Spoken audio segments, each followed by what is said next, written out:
Hello beautiful people, আসসালামু আলাইকুম। আজকে সন্ধ্যার নাস্তাটা একদম ফাটাফাটি হয়েছে, কেননা আজকে আমার বর আমাকে খুবই মজাদার একটা ভাইরাল চিপস মাখা তৈরি করে খাইয়েছে।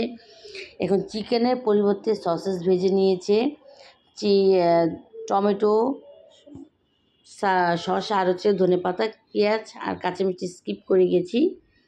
আর এখানে 2 প্যাকেট পরিমাণ চিপস দিয়েছি। আর সম্পূর্ণ রেসিপিটা তৈরি করেছে আমার হাজব্যান্ড। আমি শুধু তাকে হেল্প করেছি ভিডিও করার জন্য আর হচ্ছে কি মেয়োনিজটা তৈরি করতে গিয়ে। আর আমি কাঁচামরিচটা ইউজ করিনি এর জন্য, কারণ চিপসটা কিন্তু অনেকটাই স্পাইসি ছিল। আর আমার টুনটুনি বুড়ি, আমার ছোট্ট বিড়াল ছানা, টুকটুক করে সসেস খাচ্ছিল। আর হচ্ছে আমার হাতের বানানো মেয়োনিজ একটু ঝাল ঝাল করে তৈরি করেছিলাম বিধায় আর কাঁচামরিচটা অ্যাড করিনি। সব মিলিয়ে খুব মজাদার একটা নাস্তা তৈরি করে খাইয়েছে আমার হাজব্যান্ড।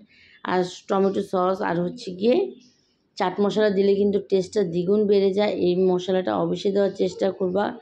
লুকটা কি দারুণ না বলো, দেখি কিন্তু আবারও খেতে ইচ্ছে করছে।